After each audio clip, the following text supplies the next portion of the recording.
Kapolres Kota Waringin Barat pada Rabu 5 November 2025 musnahkan barang bukti narkoba hasil dari pengungkapan kasus sejak bulan Mei hingga Oktober 2025 sebanyak 35 kasus dengan 42 orang tersangka. Kini sedang menjalani proses hukum.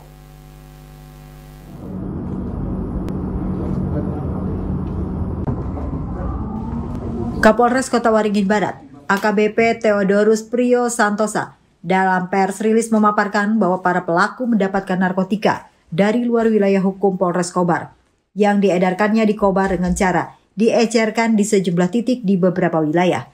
Barang haram tersebut dijual oleh oknum para tersangka dengan harga Rp250.000 hingga Rp1.000.000 per paket.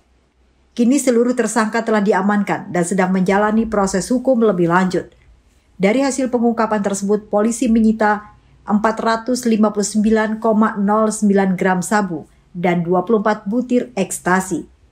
Dalam pemusnahan kali ini sebanyak 364,18 gram sabu yang merupakan barang bukti dimusnahkan, sedangkan 94,91 gram sabu dan 24 butir ekstasi disisihkan untuk keperluan uji laboratorium dan pembuktian di persidangan. Para pelaku dijerat dengan pasal 114 dan atau pasal 112 Undang-Undang Nomor 35 Tahun 2009 tentang narkotika dengan ancaman hukuman 5 hingga 20 tahun penjara. Maksimal hukuman seumur hidup atau hukuman mati. Pemusnahan barang bukti narkotika dihadiri langsung oleh BNN, Kejaksaan Negeri, serta unsur Forkopimda Kabupaten Kota Waringin Barat.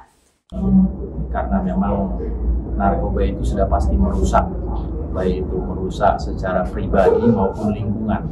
Jadi namanya kita yang mengetahui hal-hal terkait tetangganya, keluarga terkena narkoba, sebelum lebih jauh lagi, sebelum lebih dalam lagi kerugiannya, agar melaporkan supaya bisa direhabilitasi. Ya, intinya itu semua dimulai dari hal yang kecil, pelanggaran-pelanggaran yang kecil.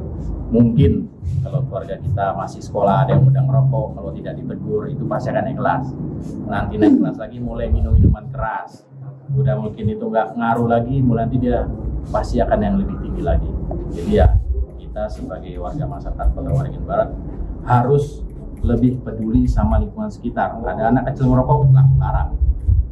Perasaan waktu kecil kayak gitu, sekarang sepertinya kalau udah ini ribut-ribut baru disampaikan itu anak kecil merokok. Tapi kok tidak dilarang? Kita nih orang tua loh, walaupun itu bukan anak kita, ya tegur saja. Karena hal-hal itu yang mungkin nanti yang kemungkinan besar dan pastinya akan meningkat terus. Mulai ngomong-ngomong, ya mulai pasti nanti minuman-minuman lagi, mulai dari bir biasa, mulai dari minuman lokal, mulai yang persennya tinggi, terakhir udah nggak lagi, barulah dijamin pasti karena dia sudah terbiasa dengan pelanggaran-pelanggaran yang tidak biasa, dan mungkin bagi beberapa orang itu menjadi kebanggaan bisa melakukan hal lain yang tidak bisa dilakukan anak-anak lain. Kalau terkait putusan itu sudah pasti bertambah, terutama yang sudah residivis itu sudah pasti karena tercatat. Dari Pangkalan Bun, Rudi Bintoro, Jurnal TV melaporkan.